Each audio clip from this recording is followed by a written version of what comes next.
brighter light. Inner circles here where voices thrive. Turn on your screens, let the magic unfold. Listening and healing as stories are told. Come on, come on, this is your time. No topics too tough, just heed the calls. From mental health woes to justice we seek. Together we rise for the strong and the meek. A safe space for all, let's lift every voice.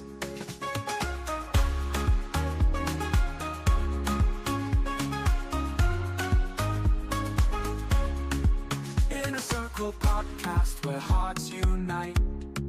Sharing our truths, bringing hope to the light. Community strong, we're never alone. Together as one, we've created a home. With laughter and love, we break down the walls. No topics too tough, just heed the calls. From mental health woes to justice we seek. Together we rise for the strong and the meek. A safe space for all, let's lift every voice. So join the conversation, let's set the tone. Inner Circle podcast where love is well known. Good evening, everyone, and welcome to another episode of the Inner Circle podcast. Today is Wednesday. It's our regular business segment, and we are here back at you to discuss business. Tonight, the topic is funding. You know why immigrant businesses, minority businesses struggle with funding. So tonight we are discussing, funding struggles. Right? Is that everyone has a. Last week we discussed how you can turn a side hustle or any skill into business. Obviously, how do you turn it into business where you might have all those ideas, but you need funding to make that reality or that dream come true. So tonight we are discussing business funding and the struggle many minorities, immigrant businesses face when it comes to funding. So I'm your host, Abe Kamara. I'm here with my co-host, Miss B. Miss B, welcome to the show. Good evening, everyone. It's your girl, Miss B. We're back here Wednesday, minding the business that pays us. Well, hopefully, will pay us. Hopefully, definitely, hopefully get that funding first, then we'll begin to pay. But Yes. folks, you can follow the discussion here by putting a comment in the chat, calling our number. Yesterday we had a glitch, but we have fixed that. Calling our number 817-600-1525. Also, man, this platform is growing. Subscribe to our YouTube channel. Miss B, we're still waiting for that tattoo. Whenever you can get it, we're still Coming waiting in for it. August. It's coming in Okay. August. Don't Okay. worry, it'll be a whole thing. I'll let folks know. I'm looking at, I'm meeting with the artists and we're looking at different fonts. Okay. And so this will be my first tattoo. It's going to be special and it needs to be Definitely. done right. Okay. Okay, that's good. That's good. And also, like, follow us on Facebook. Facebook is growing. Wherever you get your podcast, Twitter, LinkedIn, everywhere, Apple Podcasts, Spotify, we are all over. So tonight, again, as I said, we are discussing struggle with funding. We're discussing business funding. There's been a lot of immigrants. Immigrants are highly entrepreneurial, right? It's like, a lot of, is that entrepreneurial mindset. What is the mom and pop shop? What is these days? What is the online business? But the issue most of us face is that access to capital, right? The funding issues, right? And one of the things, one of the statistics I was reading, like most of the time, when immigrants want to establish business, they tap into either their savings, or or maybe a credit card, or you know what I mean, or it's like maybe sometimes even family members are not that accessible to, or friends and families are not that accessible to help us, right? Is that so? The struggle with funding is real. You know what I mean? It's like the ideas are there, the skill sets are there, folks want to do it, but we have to face that reality when it comes to funding. How can we address that in our communities? I think we think a lot of times that our problem is a money problem. Well, if I have more money, I'll be able to do everything better and easier. And the Mm, reality is, we just lack operations and infrastructure. okay. Everything is about operations and infrastructure, and we fail to start out well. You know, oftentimes I will say, and especially because the blueprint has been written so many times in wealth in over the last couple of decades that your your likelihood to fail right now as a new business is very it's lower. It's still there, but it's lower than it was 5-10 years ago because of all the things that have been put in place to help you start off well and better, as Mm, far as the importance of that infrastructure and making sure your operations and everything are in order. Because when you need money, you have to have a plan for that money, and you have to have a plan for how you're going to pay it back. mm, And going for lending, the first thing a lender wants to know is, how are you going to cash flow to pay me my money back? okay. Okay. Okay. And when you don't have that plan of how you're going to make the money and the profits you're going to get and how you're going to be able to pay that money back, it's going to be hard to find funding. So what you're talking though, right? I mean, is that because I think maybe you might have jumped the gun here, or maybe you might have said something that kind of have awakened my curiosity here. But before you even get, I know you talk about infrastructure and operations. Are you talking about maybe like a business plan, where in like, okay, if I have this idea, right? If I have this idea, do I need to maybe then put a plan on paper, and then maybe either take that plan to a financial institution, or maybe take it to some funder that can, hey man, have the what is even small, five or 10,000, whatever the amount it is, right? But having a plan, right, as you said, right, how can I cash flow that business? Do you think that's where it should even start from? Is that what you're trying to say? That's where that should be the beginning of everything. Yes, that is the start, a plan. Mm-hmm. That is the beginning of everything.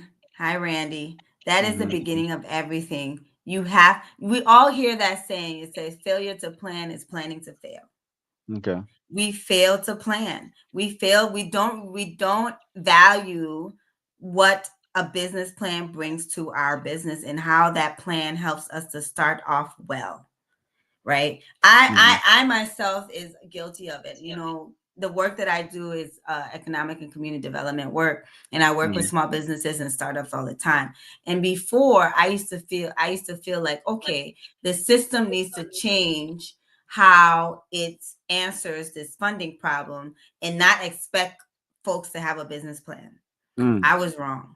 For the Okay. longest, I advocated in the need for, our, especially when you talk about the African immigrant community, Mm-hmm. where we come from, like business is a cultural thing, and we have Mm-hmm. that market economy mentality, right?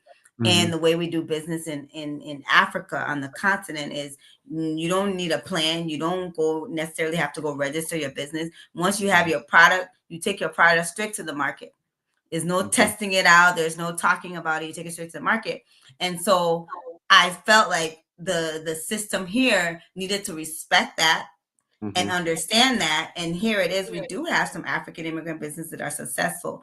But what you will find at the backbone of every successful business is the planning. And what does Mm-hmm. planning do? Allows you to put in those infrastructures and those operation pieces in place. Mm-hmm.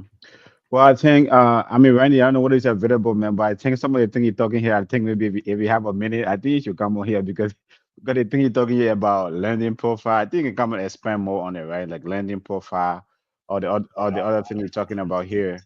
Well, learn about attributes, learn about learn about what attributes attract lending, and also like taxes. So if you're available, maybe you should, come and join the business segment, because you are very, very knowledgeable. But so your thing of MSB, right? You think like a lot of Africans, because of the way, of where we come from, the way we do things.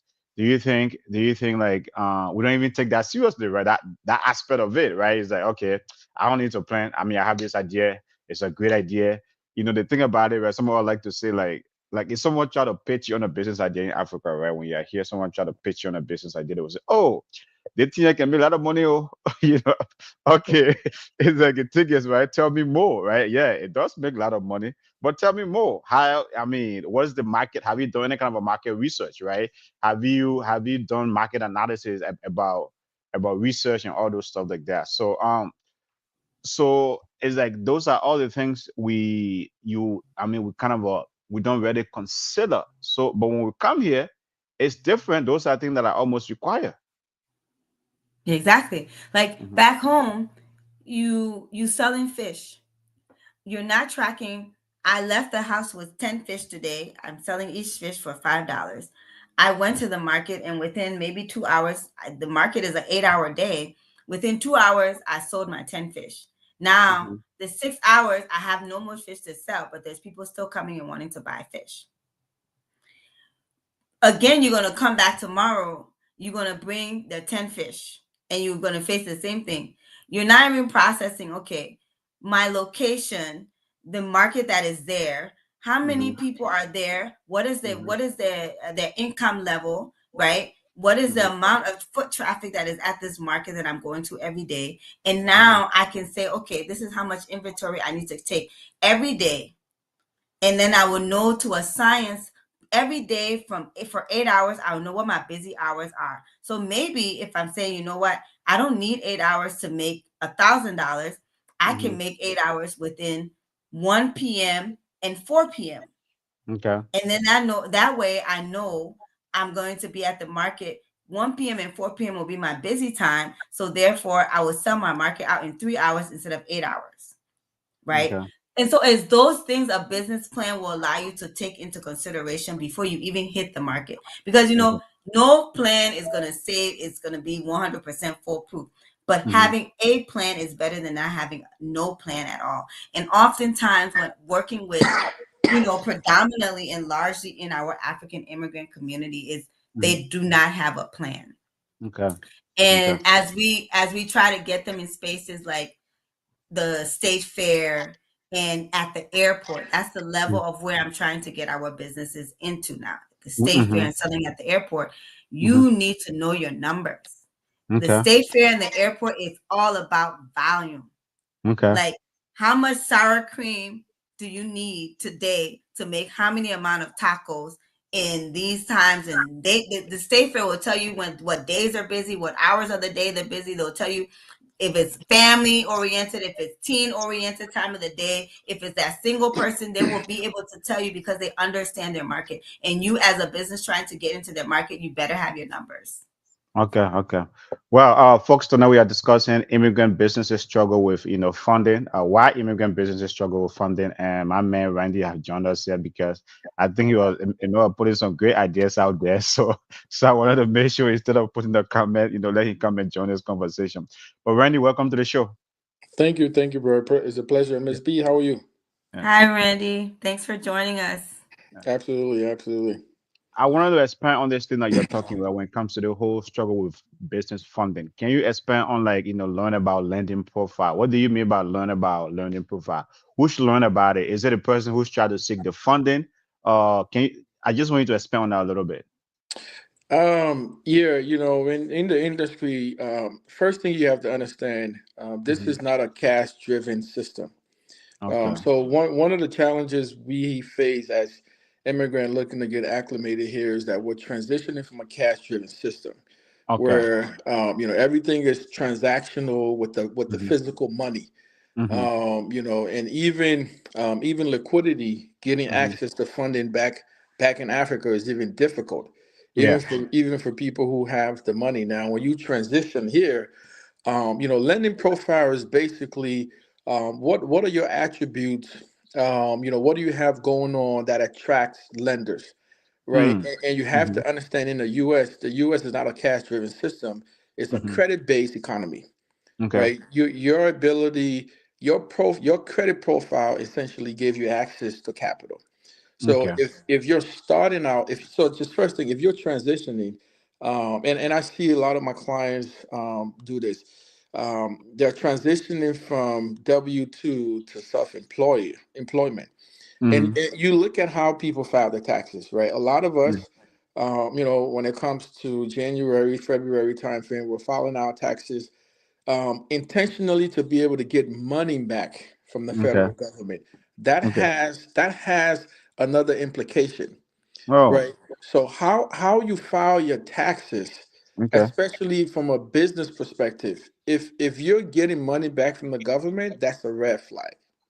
Okay. Because essentially you have deductibles, right? You have your Hmm. revenue, you have expenses, and then you have these deductibles. Well, if Hmm. you write off everything, let's say you make 115,000, right? But you net negative 17,000. So when you go to apply for funding, the banks are going to ask you, okay, if you're self-employed, let's take a look at your taxes. Hmm. Hmm. And if you take a look at your taxes and it's seeing losses after year, basically you're telling the bank, hey, my business is not profitable, Okay. Okay. right? And so that you have to have a paradigm shift if you want to if you want to start to compete and make it easier for your business to be able to get capital. You have to understand Yeah. what are the lending profile and what are the attributes you need to build and structure Yeah. your business around, so that Uh-huh. lenders are going to be coming to you and like, hey, AB, listen, you need more money, we got you. You need more money, we Okay. got you. Because you have to show some level of profitability, right? That's the essence of why we're in business. But many times, especially self-employed, when I take a look at Hmm. Hmm. self-employed individual taxes, it's just losses, losses, losses, and it makes it very, very difficult for any lender to underwrite that. Miss B though, right? There's like, I mean, Randy raised a whole. I mean, I think every immigrant business owner, okay, almost seems to be guilty of that. Okay, because they feel like, I mean, it's the whole mindset shit about taxes, right? It's like Yeah. maybe like, I mean, to run this point, right, when we were fighting taxes back in the day, every time everybody expect money back. Now when you transition to become a business owner or entrepreneur, you still have Right. that expectation. Is that Yeah. mindset? The feel that, oh yeah, you can write everything out and you get huge money back. But again, Yeah. and then that raises a whole another issue. Yeah, that is that he hit it on the nail. And I saw it during COVID when Hmm. people were coming to me to help them apply for the PPP loans. They will show a net profit of $17,000. And I Hmm. said what PPP loan was, it would take 2.5% of that money. And Hmm. so your inability to show profit, it hindered them from being able to get a good amount of money back, because evidently what it was taking was 2% of your profit that you Yeah. made is what you Hmm. was getting in a PPP loan. And so Hmm. you're showing 17,000, but yeah, you living in a 6-bedroom home, Mercedes Benz, multiple of them parked outside, for your business is only banking $15,000 every year. So they had, and I will fault that to our bad tax preparers. There's a difference between a tax accountant and a tax preparer. And what Hmm. we had a lot in our community was a Hmm. lot of tax preparers would go and get this tax layer software and say, Hmm. oh, you don't want to show income, because if you show income, you're ORS, and that just got ingrained in so many people's mindset that Hmm. if you don't have especially if you didn't have a dependent to file, if you show too much income, you end up owing the IRS. And people just like, oh my God, I don't want to owe IRS. Forgetting that your bank funds a business that's profitable. That's the only way Hmm. a bank is going to give your business a loan. You have to show Hmm. them that every year, year after year, your profit is growing or you're making money, right? Hmm. Hmm. And they didn't grasp that. A lot of them haven't grasped that, and that's why they all want to look for business grants. If I don't say anything on this show tonight, there are no business grants. Hmm. Stop looking for business grants. Hmm. Position your business to look profitable Yep. and Okay. become bankable. Stop being unbankable. Okay. Yeah. Wow. Okay. That is, that's a great gem right there. Randy, though, Randy, that's a huge problem in our I community, in our it's immigrant it community. it, It's it a is. huge problem. How can we have that, to your point, right? Have that paradigm shift, to use your word, or that mindset shift? How can we have that? Because that is what leading to the whole struggle with funding. That is also Yeah, leading into the lack of scaling, because we don't scale, right? If I'm reporting man. losses and losses, I don't have the ability to scale because I don't have the funding. You How can we just have that mindset shift? you just took the word right out of my mouth. So when you start a business go through phases. Hmm. Rarely do you have a business that just come out of the gate and just thriving. Your business got to be able to fluctuate. You have to Hmm. weather some storm. And Mm-hmm. I tell you, your ability to access capital is what is going to allow you to weather those storms, Mm. allow you for you to have those pillars, for you Yeah. to be able to scale at the right moment. So Yeah. so here's the way I always tell people. It's like, listen, show income. There's way you can be creative, right? In Mm-hmm. working with a tax strategist. Mm-hmm. Ms. B rightly said, tax preparer versus, I prefer to work with a tax strategist. These are individuals that understand your business activities, Mm-hmm. understand the different tax loopholes, and put Okay. you and give you recommendations and things that you can do, right? Mm-hmm. Because if you look at it, let's say, I show 80,000 profit on my for on my net, and Mm-hmm. because of that, I need to pay. Let's say I need to pay the government $22,000 because I Mm-hmm. show $80,000. Well, that's $22,000 tax bill. That's not me carrying it. That's the business. So the business still get to write it off, right? Really? Yeah, yeah. The How business. how how is that? I mean, you guys are providing great education to that. How can they write it up? Because that's the fear, right? The person doesn't want to pay that maybe 22,000 in taxes. How can they write it off? But you Go have to and make a understand. purchase for the But, business but that's worth $22,000 and you will write it off. yeah, but you have to understand when you're setting up your business, you have the Mm-hmm. business, you have the business registration entity, Mm-hmm. and you have your tax election, Mm. right? So Mm-hmm. if you're electing to be taxed as a sole proprietor, Mm-hmm. then I don't recommend that, because basically what that's saying is whatever profit or loss the business occur is going to be reflected on your personal taxes, Okay. right? I've most time I've always elected to be taxed as an S corp. So whatever Mm. tax bill the business occurred, the business pays for its own tax bill. It doesn't come on me, Okay. right? Okay. So if Uncle Sam gave me a tax bill in 2024 of $30,000, you're going to see a deductible on my finances in 2025 that I paid $30,000 to Uncle Sam, Mm-hmm. right? But I'm showing income. So today or tomorrow, if I go to a lender, I go to any financial firm, and they and Mm-hmm. they ask me to see my taxes, and I show my taxes, they're like, "Oh wow, you're showing good income, man. This business is profitable. How much money do you need?" Okay. Okay. So you have to understand the implications of filing taxes. Mm. This narrative that you show losses, you get money back, yes, but it's also going to limit you significantly, because you're Mm-hmm. telling everyone your business is not profitable. Okay. Let me just expand on that with you though, Randy, a little bit. Right? Most of us register our businesses either as a sole proprietor or limited liability. So are you saying if I do a LLC or sole proprietor, I might not have the ability to do that right off? Is that or do I have to do a S corp to be or C corp? I mean, before I can have those flexibility in terms of taxes, because taxes are very important here, right? I mean, I'm glad that you brought it up. Most of our people are misbehaving right on the nail. We don't like to pay taxes. I'm surprised how like they are not how most of us are Democrats. How they are Democrats, but they don't like to pay taxes. They should just be Republicans, right?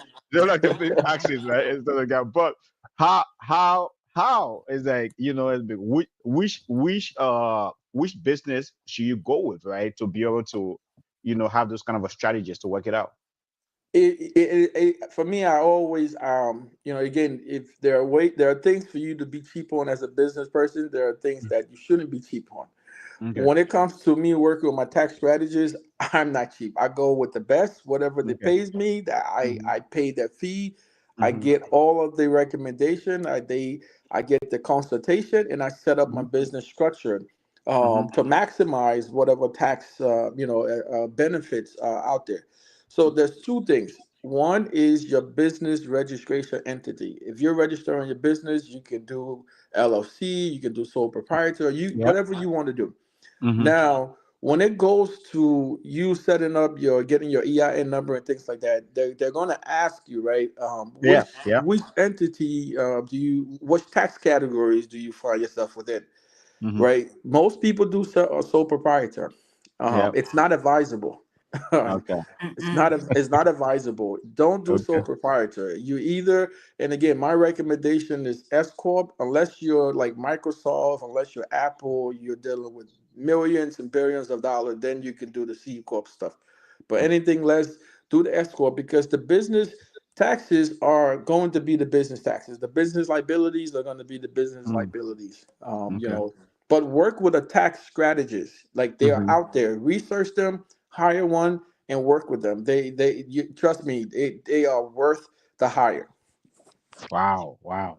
Folks, that's why I brought my man on here because he's driving some good gems tonight. Folks, we are discussing why immigrant businesses struggle with funding. And one of the things I'm learning here tonight, we don't like to pay taxes. We like to get money back. We don't want to pay that taxes and stuff like that. And then also Miss B is saying, like we don't plan, right? The business plan issue. And Miss B, I want to expand on that, that whole business plan. Why do you think, I know you talk about earlier, the whole mindset from Africa, right? Is that okay, my business is profitable, I have this, oh, the business can make money, right? Is like, so we don't really put our business plan together. But why when we come here, we don't really take the time to do that? A lot of us don't, even folks here, to be honest, is when I think Mm-hmm. about it, it starts with the culture at home, the culture in your community, right? If you think about African American in this country, not a lot of them is for generations apart from where we have this business mindset or we're Mm-hmm. learning business at home. Oftentimes in the white community, the business and owning a business, owning things, period, is it's a part of the norm. It's a part of the culture at home, Mm-hmm. right? And Mm-hmm. that's where the seeds gets planted.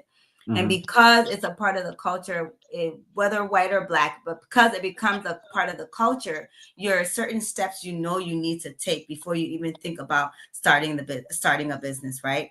Mm-hmm. And so we're not having those conversations in the way that we need to have them at home, Mm-hmm. to be able to say, you know what, before I go and do anything, I'm going to go and educate myself on what I need to know before I do it. Any African immigrant, before they think about going to college, they know what they need to do. And we're Okay. big on education. We know Mm-hmm. the different schools. We know the grades we need to get there. We need to get there. We Mm-hmm. know the path we need to take to have academic excellence in this country. Okay. Statistics will show you African immigrants are leading when it comes to academics and college degrees and stuff like that. Okay. Because even in Africa, that is a norm. Academics, going to school, getting a degree, that is embedded in the culture, and we bring that with us here. Owning Mm-hmm. a business, what you need to do before owning that business is not. And I think that's the first part of why we're struggling the most. And Mm-hmm. then once we're in there, we don't talk to other people. We run our business in silos. That's why he's dealing with a lot of sole proprietors Mm-hmm. who don't even know how their business should be registered for the tax benefits and tax purposes. Mm-hmm. We have this mindset that somebody's going to steal our ideas, and they're going Yeah. to take from us, right? We don't see how networking and meeting people and getting to know other business owners brings value or pours into us. We don't find it as an investment into ourselves. We find it taken away from us, right? So it's Mm-hmm. all of these things, that these mindset changes that need to happen, that continue to hinder us getting into business.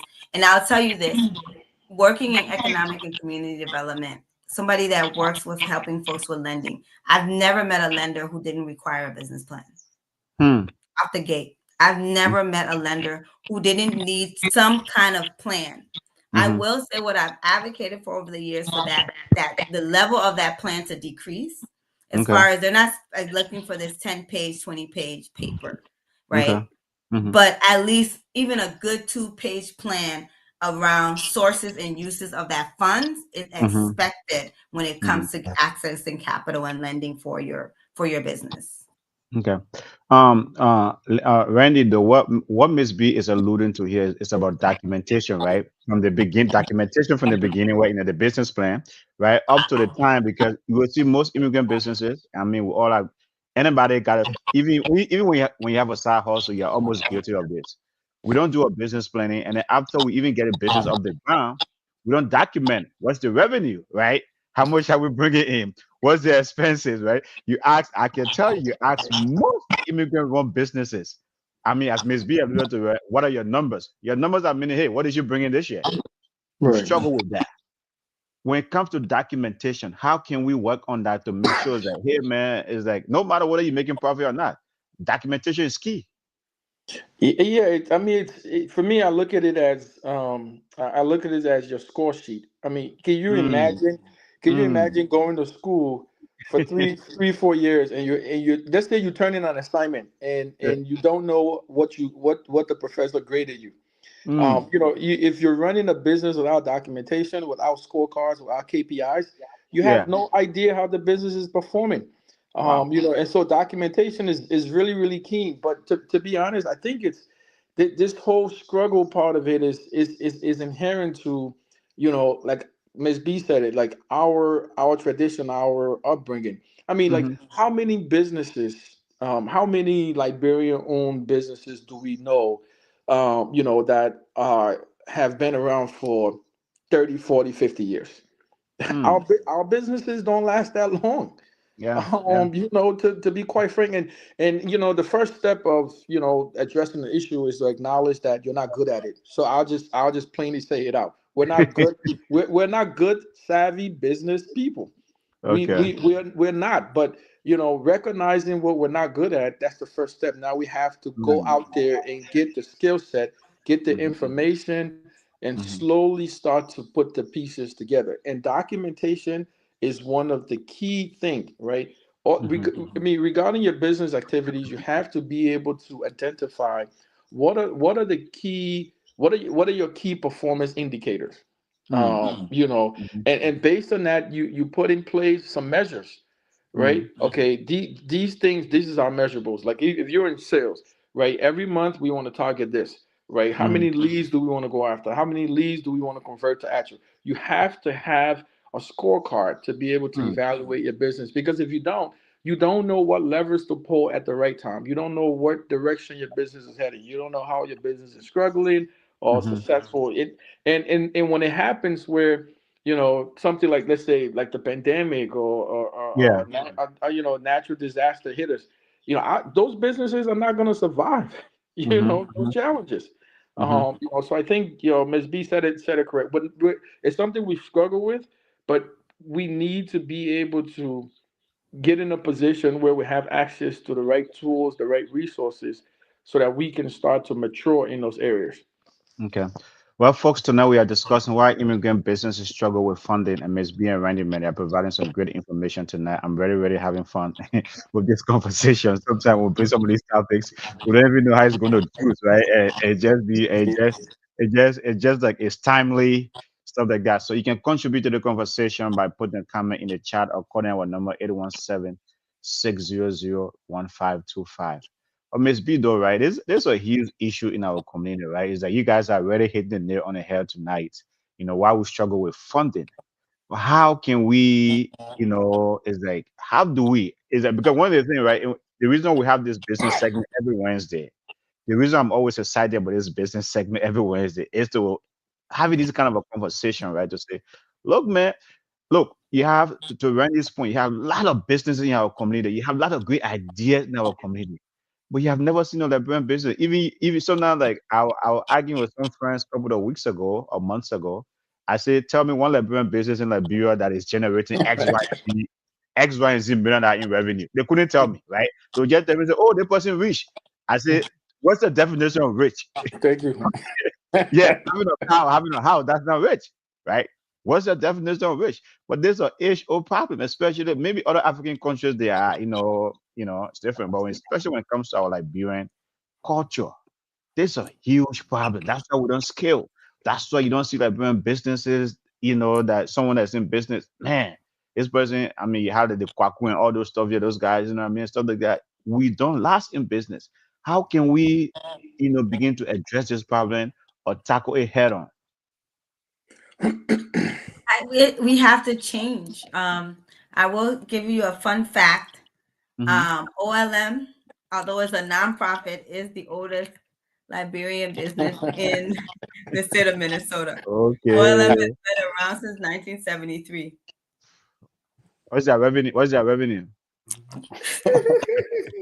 I'm I just will messing say with you, bro. they own their Go on. building. After all these Okay. years, They do Okay. own their building, right? Okay. And Thanks then to Mark. after I mean, that, you thanks to Max know, Dayton. Though. Thanks to Mark Dayton for that. thanks to Mark Dayton, they own their Yeah. building. The Okay. next one, Mama T's, and unfortunately, Mama T's is no longer in business. But Mama T's is listed here, and then Mila's Royal Bistro. Again, these are all restaurants, right? Mm-hmm. And restaurants will probably be the most noticeable ones that we notice from when it comes to Liberian-owned businesses or African-owned businesses, because Mm-hmm. we've had a boom in the cooking or the food industry, basically, right? Mm-hmm. But even then, a lot of our food businesses are closing down. I think right now, when I think of the ones that are still open, Taste of Africa in Brooklyn Center is open. Waterside Market is a grocery store and a food establishment. Mm-hmm. Um, and honestly, it is so unfortunate, but those are Purple Rose. It's a lounge. It's not really a restaurant. And Jumbo, I'm not sure if they're still functioning as a restaurant, but there's not that many um, of our businesses that I can think of, brick and mortar, that are still around, right? And so Mm-hmm. a lot of that is due to infrastructure and operations. Mm-hmm. When businesses come to me, now they see a BIPOC led organization and they think resources, they want to come and ask for grants. If you Mm-hmm. a real business, I can always tell the real business owners will say, I want to grow my business, I need a loan. That's the Mm-hmm. people who I know at least are heading in the right direction. If Okay. you're a business owner and you're coming to me and asking me for a grant, you're not serious. Okay. You're not serious about your business. Okay. Because we Okay. all know it takes money to make money. Any real business person will know it takes money to make money. And grants is free money. That's not, you don't have to pay it back. Mm-hmm. Nobody's telling you how you can spend it or what you can use it for. And therefore, you're not serious. Okay. Wendy, then this thing has to be, I think to me, I mean, it's an education issue, right? It's an education issue. Most of our people are not educated to what it means to start a business, to maintain a business, and to operate a business. You know, how can we begin, like, to make, I mean, like, even when we have this show, right? Since we started Inner Cycle Podcast, we created this segment specifically, right, to bring the kind of education, like these ideas, discuss the kind of a topic. But most of our people, you know what I mean? I said they avoid money topic, they avoid they avoid this kind of a topic. How can we bring back, because it's important if we want to grow generational wealth in the black community, you have to understand how to access funding, right? You know what I mean? You have to understand how to operate. How can we make sure that we are being educated to these things? And again, sadly, we have to be realistic with our identity, with our Mm, track record. mhm. We we have not proven to be a society that is very financial driven, financial hunger. Wow. That we're just not, and I'm not saying it to downplay or to be disrespectful or anything. I'm a Liberian. I love being a Liberian, but to be honest with you, we just are not. I mean, when you think about what we enjoy, what we get excited about, it's the pledge, it's the party, and it's the politics, right? When it comes to business side, we're just not interested. And I'll tell you this, you East Africa, I've got over the last couple of months have exposure in East Africa. You go Ethiopia, you go Kenya, you go even Tanzania, Hmm. right? A lot of those resorts that are being built, millions and millions of dollars of resorts Hmm. of beachfront property that are Yeah. being funded. You know what those fundings are coming from? They're coming from here. Wow. They're coming from here. You know how those fundings how those guys have access, these individuals have access to this funding? Mm. It's through scaling. They were Yeah. able to start a business, scale a business to get to a point where they're able to attract, they're able to sit down with banks, and those Yeah. banks are giving them 30, 40, $50 million for Wow. them to do offshore investment Yeah. because they have successful, profitable businesses running here. Okay. I have this conversation with a lot of my buddies all the time. It's like, listen, if you look at the Liberians in the diaspora, there's Hmm. no way those Lebanese, those Indians, those Chinese have more purchasing power than us. There's no way. Mm. There's absolutely no way. We are in the biggest economy, and we're not relishing the opportunity and the potential of this economy. Okay. Like Okay. we have the potential to put down transformational investment. I'm talking Mm-hmm. about factories that's Mm-hmm. going to produce jobs in Liberia. But Mm-hmm. you're not, like Ms. B said, you're not going to go to no bank and tell them, hey, give me a grant because I want to build a factory in Liberia. No, Mm-hmm. you need to have a formidable business here where you can go to them and say, hey, I want $5 million over the course of 10 years at this Mm-hmm. interest rate. I'm going to be paying this. And guess what? My business, I've demonstrated for 5 years, my business is bringing enough income, Mm-hmm. net gross and Mm-hmm. net, enough income to cover these expenses. Businesses love that. Now, the interest rate might be high because it's an offshore and it's more risk. But the Mm-hmm. fact that you have a local based business here that is the guarantor, that is the Yeah. collateral, they Yeah. they would give it to you. They would Yeah. give it to you, right? Mm. But you is again, we have to want it. It's something we don't want, right? And Wow. whatever you don't want, whatever you don't invest in, you're not gonna show progress in it. That's just how life is, bro. We Man, have right? to we have to want it. Yeah. Are you telling me that like Bremen like pleasure business? You said you put that right, right? Like Bremen love pleasure. Love is like, are you telling you and those things cost money, right? Is that it costs money. So are you telling me all the pleasure we love, but financially we are not hungry? No, no, Wow. no. I Wow. No, mean, because go ahead, Ms. you B. know how much, you know how much, how much we send back annually, just us, Mm-hmm. in remittance to Liberia annually, Mm-hmm. $800 million. Wow. Right, right. Wow. And, Wow. and that's the Just one in that's being counted. remittance. We keep that economy going annually every year, just in remittance, basically. Mm. Yeah. $800 million. We're talking almost $1 billion Liberians sent from this country. And even the money that the revenue that is generated locally by the government is not even up to that amount. So No, obviously, Thank so you. obviously, so the entire so you're financing the diaspora is financing the entire economy. Basically, is that what you're saying? Okay, okay. Folks, tonight we are discussing why immigrant businesses struggle with funding. Man, this is a great conversation. You can contribute by putting a comment in the chat or calling our number 817-600-1525. But We should be Ms. B, opening a bank. We should open a bank tomorrow. All the Liberians need to open one bank. And if we took that $800 million and invested it in businesses here, just okay. imagine Okay. Okay. the Here's the thing capital though, we would right? have. Here's the thing is that we lack the discipline. The circle Bama is saying we lack the discipline of good economics buying from our Yeah. own. Okay, either you can take this. Either you somebody take this. Randy, Miss B, any of you. let Ms. B go. I'll just say real quick, it's it's at the top of what I've been trying to do in the last 2 years. Mm-hmm. Group economics. When I Yeah. talk about cooperative and I talk about shared ownership, Mm-hmm. partnership, and mergers, especially Mm-hmm. partnership and mergers, we don't look at ourselves in the position to do these type of things when it comes to Mm-hmm. business. Mm-hmm. Mm-hmm. Every day I'm hearing about restaurants closing, right, in Uptown or where have you. But then Yeah. I'll hear about restaurants opening again next week. What happens is a lot of these restaurants are coming together.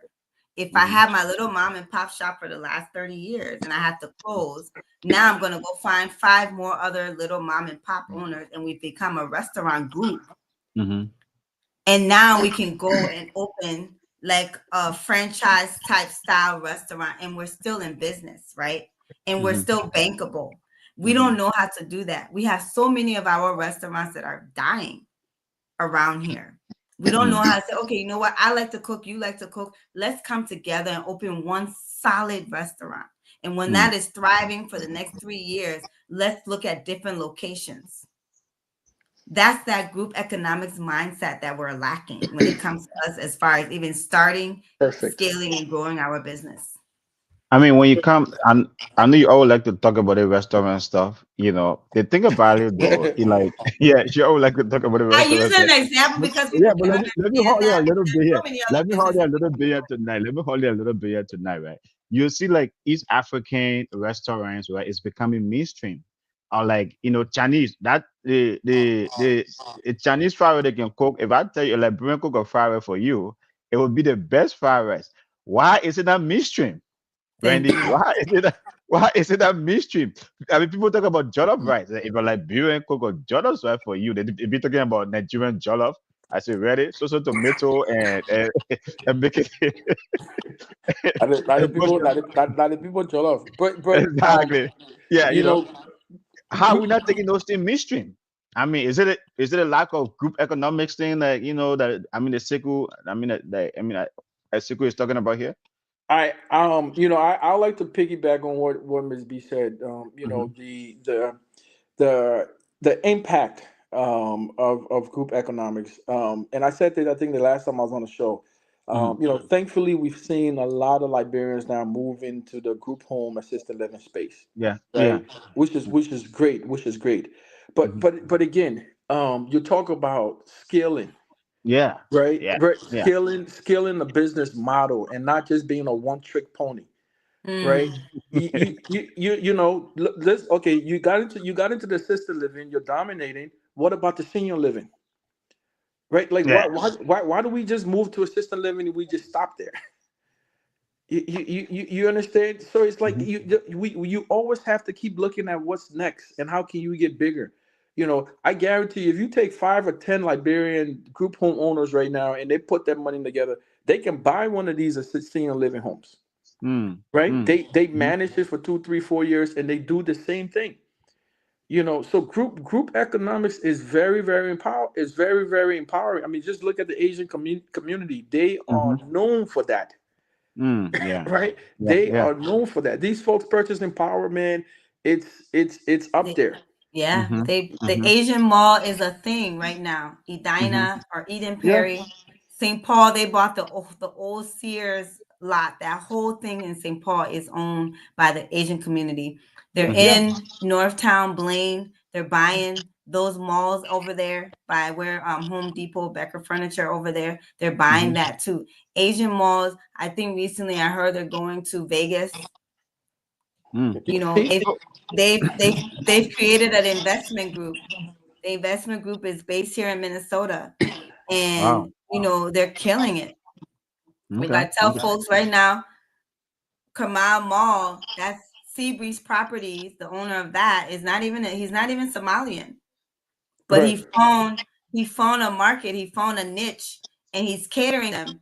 And he has predominantly most of Lake Street is owned by CB Properties, multiple, not just Carmel Mall, even further down, multiple. Who are his tenants? Somali and East Africans. Wow. Wow. Wow. Folks, this is a great conversation tonight. I'm enjoying the conversation.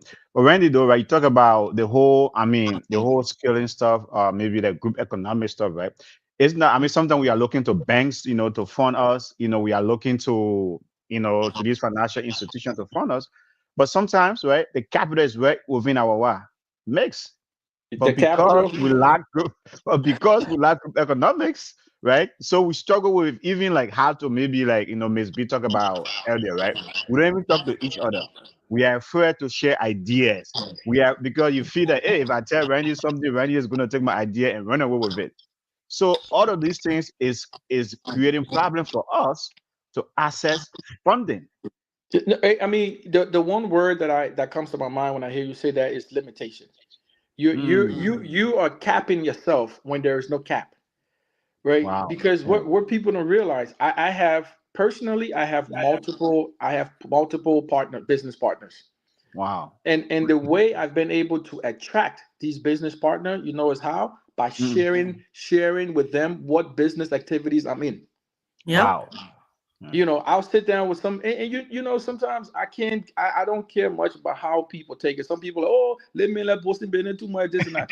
It's up to you how you take it. If I share an Yeah. idea with you and you scratch your head like, man, you know what this guy's doing, how can I be part of that? You Yeah. know what I'm doing by sharing it with you. I told a guy one time, we had an interaction, and I just texted him the next day. I'm like, hey, bro, what are you doing on Saturday? He said, oh, I'm not doing anything. I said, hey, let's meet the Mad Jack. Let's just go hang out. And Mm-hmm. he's like, hey, is this a hangout or is this a business meeting? I said, no, it's just a hangout.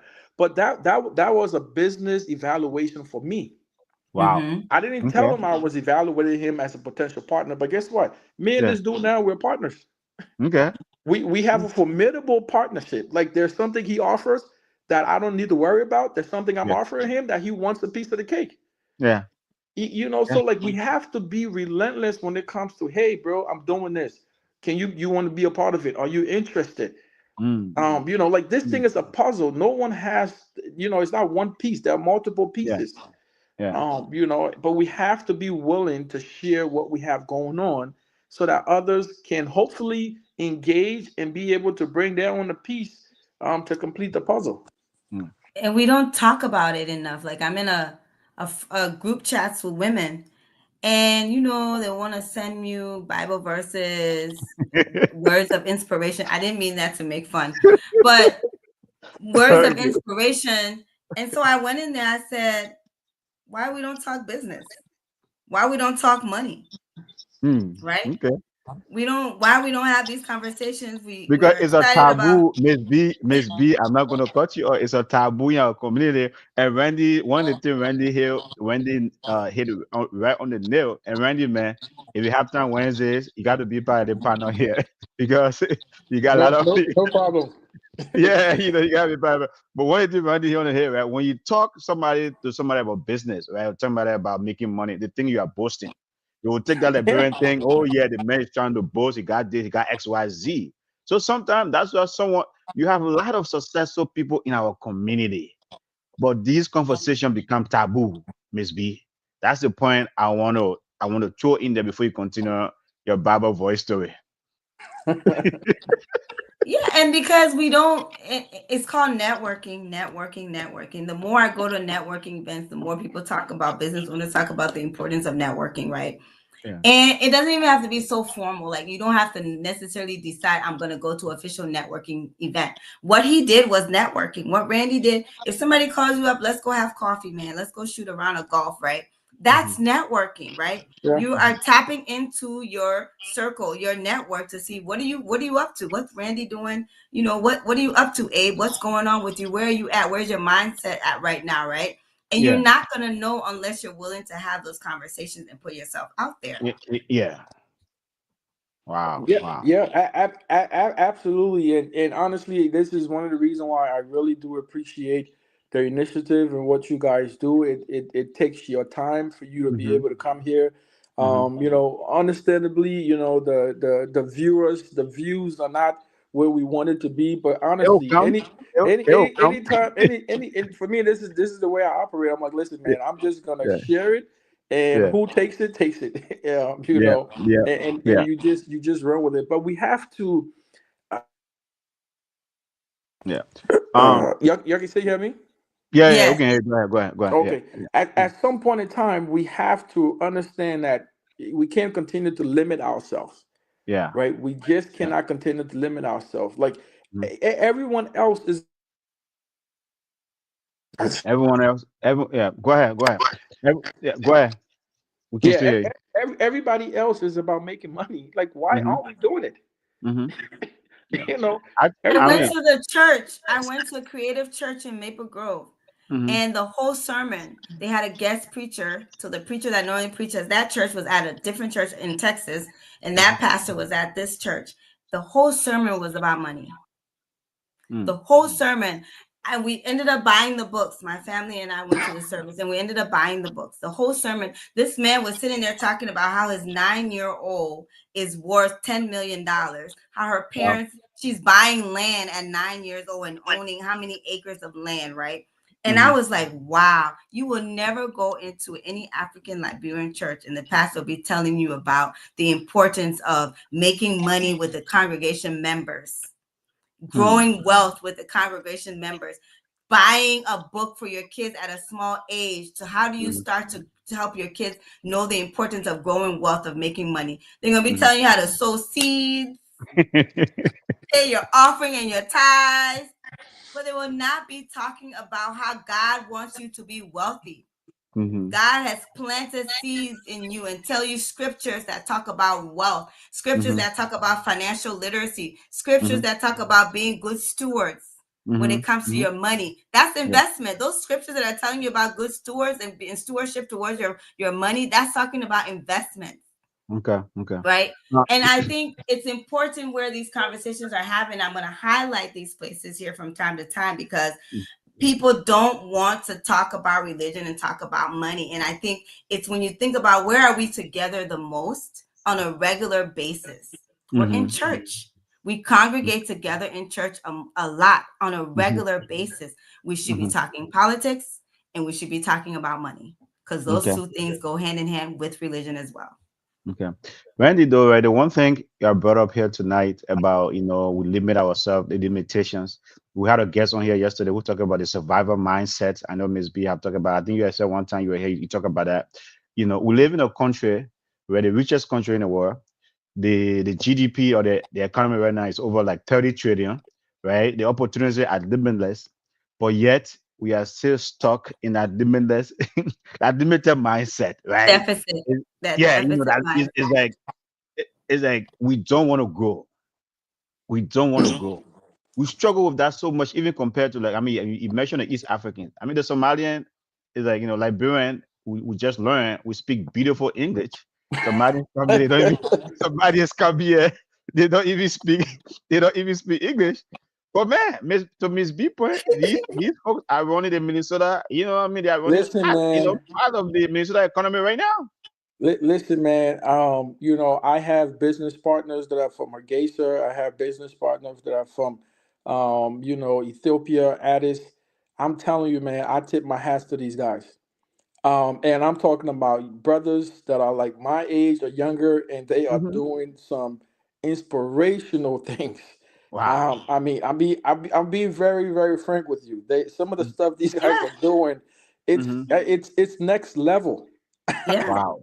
Yeah, Wow. Gold Room is East African owned. The Gold y- Room downtown is East African owned. I it's think they just bought the you caboose. know you Yeah. getting that space, and they don't talk nothing small. That's Mm-mm. Wow. one of the things I'm really, really like. What motivate me is by being around these Yeah. guys. Like, I thought I was a hustler, man. I got around these guys. I'm like, man, I got a lot of stepping up to do. They Yeah. they are mover and shakers. Wow. Because they You pool know, their they pool their resources. They yeah, are their they own do. bank. They Yeah, are their own bank. They pool yeah, their resources. yeah. They're buying homes in cash. Oh, They're buying homes. Wow. absolutely. Yes. Yeah, The East African community are buying homes in cash. You may talk about the fact that there may be 20 of them in one house, but they have surpassed that model from the Asian community. Even Latino wealth is greater now than Black wealth. Latino wealth is accumulating more than Black wealth in this country yeah. Wow. because they're pooling their resources. They know how to come together. We are the only race. We're the only ethnic community that really struggle when you talk about Liberian, West African, that struggle with coming together and pooling our resources. If we continue to move at the trajectory that we are moving in, I think statistically says we will probably close the wealth gap in the year 2772. And these Okay. were pre-COVID data. So Most of imagine us, COVID has most of us, happened. will not, Miss B, most of us will not be, and some of us want to hit a million thing, right? But It's I, like, but I'll tell you, I'll yeah, tell you this. yeah, It's at a point now where we have kind of like uh, they call it like a coming to Jesus meeting or whatever the case may be, bro. You yeah, ain't yeah. teaching Coming you to ain't Jesus moment, yeah. Coming to yeah Jesus moment, yeah. you ain't teaching an old dog new trick. And so what I think we need to focus on is the next generation. I mean, like Yes. our age group, man, we've already sailed. Our Yep. mindset are set in. Our fathers and mothers' mindset are set in. You can't change it. But my daughters, that's where I'm focusing, and I'm Yep. planting that seed. Yep. Right, we got to Yep. focus on the next generation because the ship is already sailed with this group. You can't continue to waste, endless time, resources on changing a group mindset that is so stubborn and so resistant to something that should be so enlightening, right? So what I do, I don't waste my time. I spend time with my kids and my friends' children, and that's where I have conversations with them about understanding the importance of financial literacy, Mm-hmm. understanding the impact. It's like, listen, do you want to work for somebody else? Do you want to Mm-hmm. build wealth for another Mm-hmm. community? Well, if you do this and this, that's what's going to happen to you, right? If you don't do this, you're not going to put yourself in that position. So that's where I spend most of my time is with the younger group, because with the older groups, bro, I'm sorry to say, but I'm not optimistic that we'll see much progress. I'm still. I mean, Randy. Randy. For me, I'm not. I'm an optimist. Though. I don't think the boat. I don't think they say I'm still with us. I think the thing about it, right? The thing about it, and as I always say, right, is like that's one of the things I'm really excited about the movement we are creating here with this platform. These conversations, as Ms. B said earlier, they are not in our community, right? Once you start bringing in focus, okay, we are highlighting the East Africans, we are highlighting the Asian, we are highlighting the Latinos, right? Look, other folks are doing it. They are just like you. They are doing it, right? They started from somewhere. They are doing it. We can do it. Once you guys are having those kind of conversations, so I don't think it's late. Is that these conversations have not been had in our communities. The thing you talk about Liberian men when it comes to entertainment, to your point earlier, we love it, right? Is that go on our feet on Sunday. Our feet will be so far. Everybody jolly is doing that. Is like as you Right. said, if it comes to that, investment forum, where things are happening, or maybe in a business forum, folks will see that stuff that is so boring. As you said, right, to your point earlier, if you try to have conversation with somebody about money or finance or business, they will say, "Oh, that man is boasting," right, and things like that. But these conversations need to be had. So I don't think you should give up on us so quick. I mean, it's not so much about giving up. It's just, I'm not seeing the light at the tunnel, at the end of Yeah. the tunnel. you know. Well, I think that is going to come because here's the thing, though. One of the things I also noticed in the community. There's so many successful folks in the community. Randy, I didn't know you until when we started Inner Circle podcast here, right? To see like the kind of thing you are doing for the community or the kind of thing you are doing in the community. There are so many folks. But the way our community is, where I always say you have this noisy minority, all the folks that are into the jumbo or into purple rose every weekend or all these places, all the party, right? You have that noisy and a lot of folks that are successful, the business owners, you're not seeing at those places. I have never seen the owner of what I anywhere to go. What else that market? Ain't nowhere. Probably that dude Yeah. is doing his thing, right? But you don't see them. We need to create a space where they can come and start sharing ideas. True. Don't you True. agree? True, true. No, again, I totally agree, and this is why I'm always, Hmm. looking and exploring for these kind of opportunities to be able Yeah, to support these type of initiatives because, yeah, I do recognize the need. We do need to create the awareness. We do need to have the conversation. yeah. I would just like, I would just, it would excite me if there were more interest. Oh, Let you me, see, yeah, just to yeah, be I know. honest. Yeah, I know what you're coming from. Right? Our people is hard to something. Even I mean, it's like I mean, everywhere. I think every group. Sometimes people have to adapt, right? Especially something that we're not used to. True. Adaptation will take time. But True. once we are having this kind of conversation, like folks, man, if you want to get rich, these are the ways to get rich, right? Number one, you need access to capital, especially in America. You need funding, right? You need funding. You guys have gone over here today. How do you attract funding, right? Documentation, the right mindset, that paradigm shift and all those stuff. So once these conversations are happening, I think it's possible that people start realizing, okay, they see your Randy is doing a thing in real estate and in other ventures. They see Miss B, she has one of the largest, non-profit in this place, doing her thing, helping people, right? They see when like everybody want to be the Elon Musk these days, or maybe Mark Zuckerberg, right? You see people, when you see, you know, if you start seeing people looking like you doing their thing, Randy, I think people will say, damn man, I gotta focus, right? I gotta do something, you know. You hope. And I like your optimism, bro. I like your optimism. I I'm an appreciate it. optimist. I'm an optimist, when it comes to that. But Miss B, what do you think? Randy is giving up on us. I don't think we should give up. I don't think we should Oh, give up so quick. I ride or die, Mm-hmm, LIB. mm-hmm, I am 100% always going to be um, optimistic about my community. I mean, sometimes we just don't even know. Today, it's probably the first time you guys realize if we're sending $800 million home annually, just think how much money we have here, right? And so mm-hmm. sometimes we don't sit down and we look at the numbers, and we don't have enough of those uncomfortable conversations about money, right? And I feel like, you know, Randy, we're being optimistic because we have this platform and we have voices and we're going to choose to use them. And hopefully we can spread this conversation far and wide enough. And eventually, hopefully we can bring people together, right? You know, Abe and I have been talking about it for a while now. Inner Circle just turned 1 years old on July 12th, and we've been talking for a while now about bringing us together around an investment group or, you know, investment company or something. I think we have the potential to do it. We have to think about some of the taboos that we ourselves have helped to create, right? Where we Mm-hmm. don't lack that trust. You know, Mm-hmm. you borrow somebody your hard-earned $200. God knows you don't have it. Your hard-earned $200, and they feel like they're not going to pay you back, or they will take their time to pay you back, or end up cussing you out about it. And that is a real thing, right? Mm-hmm. But to combat that, what I always tell people, I'm sorry, but you know, you're never an option for the white businessman, right?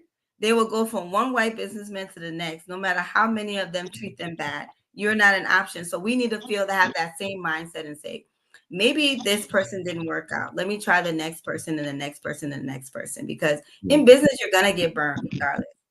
So you can get burned by your fellow man, or you can get burned by somebody else. It's going to happen. What you want to do is say, how do I equip myself to be knowledgeable enough to not get burned by the wrong people and let the right people come my way that I can grow and do business with. That's always been my mentality. My realtor is Black. My lender is Black. You know, Okay. my Good. broker, the broker part, now that I know Randy will be, but that was the only missing. But you know, yeah. So I say that to say it's like I'm always looking for folks in my community to do business with, right? Mm-hmm. Unless I cannot find anybody, you know, then I will look outside. But I'm always looking for people in my community to do business with, and that has to be our mindset and behavior. Okay. Well, folks, to know we are discussing why immigrant businesses struggle with funding, and this has been a great conversation. This is a 1 hour show, and man, I've learned a lot from Randy and Miss B tonight. We dropped some great gems and stuff like that, and then that's what this show is about, right?